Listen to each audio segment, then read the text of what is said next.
En el marco de la actividad de la Semana de la Ciencia 2020, un archivo virtual de inscripciones medievales para Madrid, organizada por el proyecto Avipes, presentamos el vídeo titulado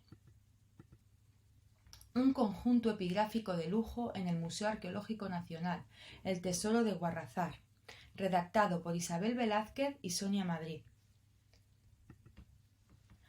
Algo de novela de intriga tiene la azarosa historia del conocido Tesoro de Guarrazar, cuyas piezas se encuentran en la actualidad repartidas en el Museo Arqueológico Nacional y en el Palacio Real de Madrid y en el Museo de la Edad Media de Cluny en París. De hecho, ha servido de inspiración para la novela de José Calvo Pollato, El último tesoro visigodo, y algo también de utilización ideológica en la historiografía generada a raíz de su descubrimiento en 1858, hasta que ya avanzado el siglo XX comenzaron a revisarse teorías y a estudiarse el tesoro en sí mismo, su valor arqueológico intrínseco, su funcionalidad y el contenido de las inscripciones. La documentación conservada en el Archivo General de la Administración, AGA, situado en Alcalá de Henares, los trabajos de los primeros investigadores que se implicaron en su estudio, como Juan de Dios de la Rada, Ferdinand de León Laster, José Amador de los Ríos y Pedro de Madrazo, además de las noticias de prensa de la época, nos permite saber bastante de la historia del descubrimiento y de cómo se perdió parcialmente y aún estuvo a punto de perderse casi en su totalidad. Durante el mes de agosto de 1858, tras unas lluvias torrenciales, en un lugar conocido como las Huertas de Guarrazar, a 2 kilómetros de la localidad toledana de Guadamur, quedaron al descubierto unas tumbas y huecos en la tierra.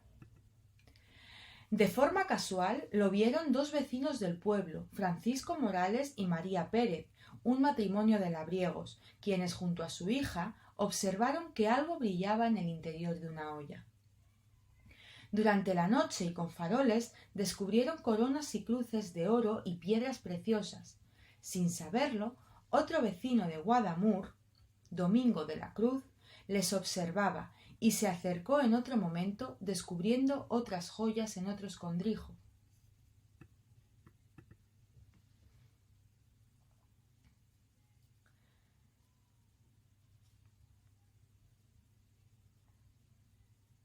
El enclave de este escondrijo era lo que era en realidad un conjunto monumental de época visigoda que incluye una basílica y cuyas excavaciones continúan en la actualidad.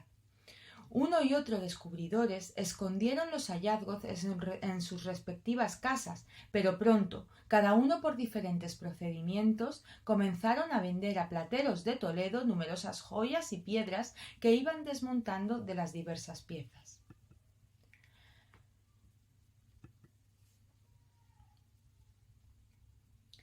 Francisco de Morales contactó con Adolfo Hewart, profesor de francés en el Colegio Militar de Toledo. Este, a su vez, con el diamantista José Navarro en Madrid, quien al parecer intentó recomponer algunas de las coronas que habían sido despojadas de parte de la pedrería, reuniendo diversas piezas. A partir de aquí comienza una rocambolesca historia, producto de la ambición personal de los implicados, ya que, por ejemplo, Navarro viajó a París para vencer todo lo que pudo del tesoro. A su vez, Hewart compró las tierras donde habían aparecido los tesoros para dar una apariencia de legalidad al destino de las piezas y seguir buscando otros posibles tesoros. El grueso del tesoro, que aún no se había desperdigado, acabó en el Museo de Cluny, en París. Desde España se puso en marcha entonces la vía diplomática para que el gobierno francés y Napoleón III devolviese el patrimonio fraudulentamente sacado del país. El resultado fue infructuoso.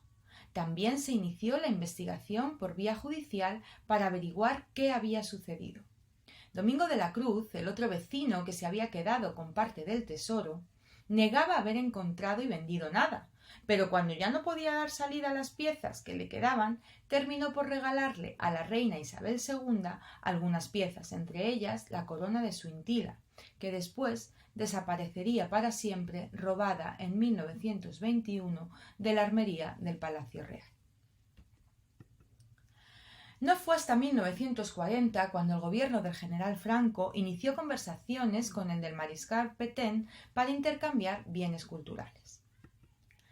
Varios historiadores sostienen que estas conversaciones tuvieron como intermediario al terrible comandante de las SS, Heinrich Himmler. Parece además que el concurso de Himmler en esta historia exigía contrapartidas, pues parece también que el líder de las SS deseaba hacerse nada menos que con la dama de Elche y con la moreneta, a cambio del tesoro de Guarrazar. Obviamente y por fortuna jamás llegó a quedarse con esas piezas. Entre los bienes devueltos a España estaban la dama de Elche y las coronas de Guarrazar, pero no el tesoro completo. Todavía en Cluny se hallan unas cruces votivas con inscripción y una R de la corona de Recesvinto. A cambio, España tuvo que entregar unos cuadros de Velázquez, del Greco y algunas otras obras de arte. Podemos afirmar que el conjunto del tesoro de Guarrazar está formado por coronas y ofrendas votivas entregadas a alguna iglesia, tal vez la misma que se hallaba en la zona y que está siendo excavada en la actualidad, a la que los investigadores denominan Santa María de Sorbaces, pues este nombre aparece en una de las inscripciones, como veremos. Son ofrendas, múnera o regalos, seguramente para conmemorar o agradecer algún acontecimiento favorable o para encomendarse por el deseo de conseguir algún favor, así como cualquier otro propósito. Sin embargo, conviene distinguir entre las coronas votivas de origen real del resto de las otras coronas. Estas últimas son coronas de oro de diversa calidad con adorno de piedras preciosas y semipreciosas, algunas colgantes.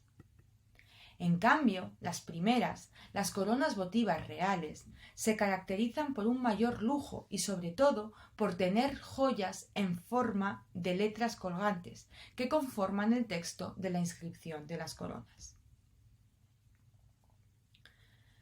La corona de Recesvinto, conservada en el Museo Arqueológico Nacional, ofrece la leyenda Requesvintus Rex Offeret, aunque la R inicial, como dijimos, permanece aún en Cluny. La misma leyenda tenía la perdida inscripción de Suintila. Por las fotografías conservadas, el texto, ya incompleto cuando desapareció, decía Suintilanus Rex Offeret. Así, estamos ante coronas votivas ofrendadas por los reyes y no por otras personas.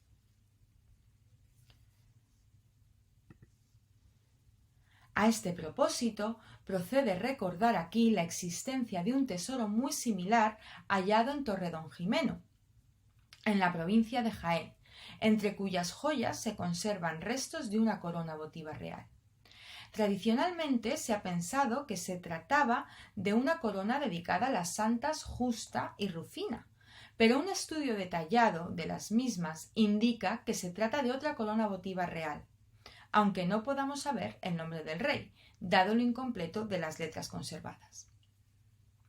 Una de las razones que se han forzado a la interpretación de una corona dedicada a las santas es porque en numerosas ocasiones se han fotografiado las letras en un orden que sugiere la lectura Sancte Rufine, pero es una localización arbitraria de las piezas.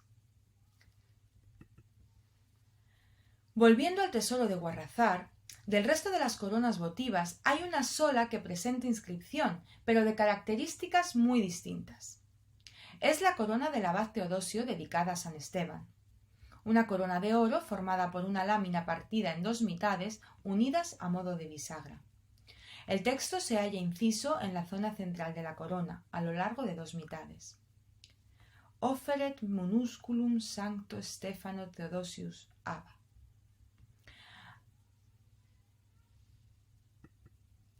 Hay una corona que tiene colgada una cruz votiva dedicada por Somnica, aunque es posible que ni siquiera corona y cruz formasen un conjunto. Esta cruz se halla en Cluny, en París, como ya hemos dicho. Es una cruz con 9 cabujones con piedras preciosas y en el reverso presenta el siguiente texto: In Dei nomine offeret somnica, Sancte Maria in Sorbaques. Este nombre, Sorbaques, posiblemente un microtopónimo, tal vez con un significado de serval, es el que quizá daba nombre a la iglesia donde se hallaban depositadas las coronas y cruces del tesoro. Otra cruz votiva, conservada en el Palacio Real de Madrid, presentaba también una inscripción. El tipo de letra es diferente, más tosca y con letras rústicas, donde se mezclan las capitales con algunas de rasgos unciales como las ues. El texto dice: In nomine Domini in nomini Sancti offeret Lucretio Episcopus. Seguramente se trata de un obispo que ofrece esta cruz. Esta inscripción, al contrario que la de Somnica, se ha grabado por el reverso para leerse por el anverso, por lo que algunas letras tienen rasgos invertidos, como las bucles de la T o alguna S, debido a la poca habilidad del orfebre. El tesoro de Guarrazar se halló en una zona en la que había también sepulturas. Siempre asociada al tesoro se halla la lauda sepulcral de Crispín, una imponente laja de pizarra que se hallaba frente a una zona de entrada, orientada al sur, que se abre otro espacio mayor donde estaba depositado el tesoro. La inscripción de Crispín ha resultado ser en sí misma un tesoro para los epigrafistas. El texto constituye una excepcionalidad en cuanto se refiere a las inscripciones funerarias de la Hispania visigoda. ¿A qué se refiere este hecho? Pues bien, en esta lápida funeraria nos encontramos con un texto versificado, y no es que sea extraño el uso del verso para este tipo de monumentos, no. Lo que resulta una anomalía es el cargo del religioso a quien está dedicada, pues Crispín era un presbítero. Y los poemas funerarios solían reservarse a cargos de mayor dignidad, como pudieran ser obispos o arzobispos. No obstante, la utilización de la poesía para desarrollar los epitafios de tan importantes personajes no puede tener otro objetivo que obtener la máxima solemnidad exaltatoria de la alta dignidad del personaje honrado. En este sentido, la poesía, de gran altura literaria en el contexto de la Hispania visigoda, llegó a desempeñar una función áulica de propaganda ideológica, especialmente durante los reinados de Chindasvinto y Recesvinto. Por tanto, ya resulta cuanto menos llamativo que esta inscripción en verso se dedique particularmente a un simple presbítero, de rango inferior en el cursus ministerial. El texto que se presenta en esta lápida es bellísimo y en castellano dice así: Quien quiera que contemples el epitafio de esta lápida, mira, fíjate en el lugar y observa sus alrededores. Ministro sagrado, he preferido poseer un sagrado lugar. Viví en esta vida los tiempos de 60 años. Al morir me encomiendo a la protección de los santos, para resucitar debidamente en su compañía cuando la llama voraz viniera a incendiar la tierra.